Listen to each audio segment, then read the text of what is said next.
सिंहाचल गांव में राघव नाम का एक युवक रहता था।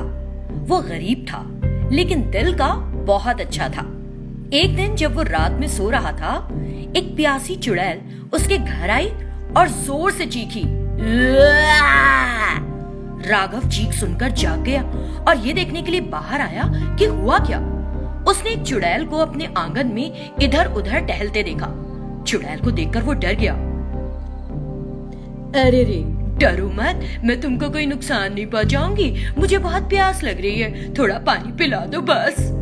राघव को उस चुड़ैल पर दया आ गई और वो अपने घर के बोरिंग पंप के पास गया।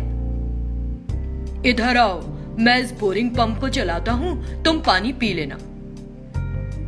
चुड़ैल जो प्यासी थी तुरंत उसके पास आई। राघव ने उस पंप के हैंडल को ऊपर नीचे किया। बहुत बहुत शुक्रिया, मैंने ये बोरिंग पंप देखा ही नहीं था।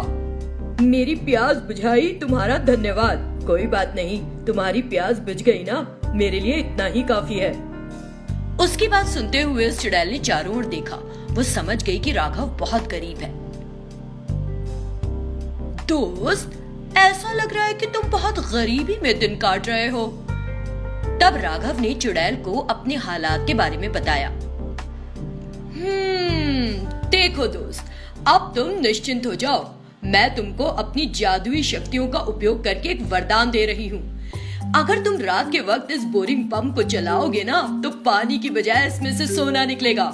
उस सोने से तुम एक अमीर आदमी बन सकते हो। एक बार कोशिश करो। राघव ने तुरंत उस बोरिंग पंप के हैंडल को ऊपर नीचे किया और सोने के सिक्के नीचे गिरने लगे। तुम्हारा कैसे धन्यवाद करूं? तुमने तो मेरा जीवन ही सुधार दिया। ठीक है दोस्त, मैं कल फिर तुमसे मिलने आऊंगी। और चुड़ैल वहां से चली गई। राघव ने उस सोने को बेचा और बहुत सारा पैसा पाया। वो एक अमीर आदमी बन गया। एक दिन उस चुड़ैल से बात करते हुए राघव बोरिंग पंप चला रहा था। तभी पड़ोस के घर में रहने वाला विहारी नाम का व्यक्ति जाग गया और उसने राघव के घर की तरफ देखा।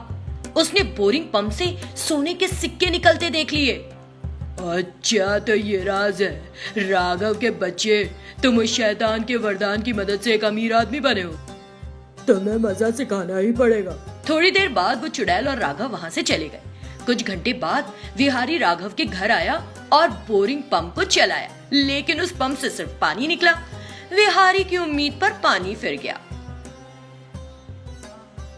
हद है, अब इस बोरिंग पंप से सिर्फ पानी आ रहा है। इसका मतलब कि चुड़ैल ने ये फायदा सिर्फ राघव को पहुंचाया है। फिर वो धीरे धीरे राघव के घर में घुसा। उस समय राघव गहरी नींद में था। विहारी ने पूरे घर की तलाशी ली और जो सोना दिखा उसे उठाकर ले गया। अगले दिन जब राघव उठा और सोने के सिक्के दिखे तो वहां नहीं थे। उसे बड़ी फिक्र हुई कि ऐसा कैसे हो गया। चुड़ैल उस रात उससे मिलने आई। तब राघव ने उसे सारी बात बताई। तुरंत चुड़ैल ने अपनी आंखें बंद करी और अपनी जादुई शक्ति से पता लगाया कि किसने चुराया है वो सोना।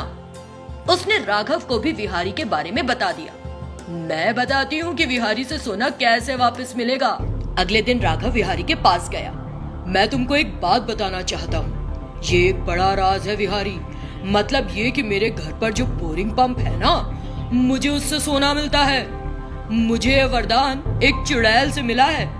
अगर तुम भी फायदा उठाना चाहते हो मेरे दोस्त, तो बोरिंग पंप के पास अपना सारा सोना रखकर उसे चलाओ। फिर तुम्हें बोरिंग पंप से निकलने वाले पानी की शक्ति से उस सोने की दुगनी राशि मिलेगी। विहारी सोचने लगा, मुझे लगता है कि ये जो कह रहा है वो सच है, लेकिन अगर मैं इसका चुराया सोना लेकर जाऊंगा तो ये सारी बात समझ जाएगा। इसीलिए अभी तो इसे टरकाना ही अच्छा है, फिर बाद में देखूंगा कि क्या कर सकता हूँ। मेरे पास कहाँ से आएगा दोस्त सोना? तुम तो मेरी हालत जानते ही हो। फिर भी मुझे बताने के लिए तुम्हारा बहुत बहुत धन्यवाद। ठीक है दोस्त, फिर मैं चलता हूँ। ये कहकर राघव वहाँ से चला गया। उस दिन रात में विहारी अपना सारा सोना लेकर बोरिंग पंप आया और उसके हत्थे को चलाया। लेकिन ये क्या, पंप ने पानी की जगह आग बरसाई, जिसे देखकर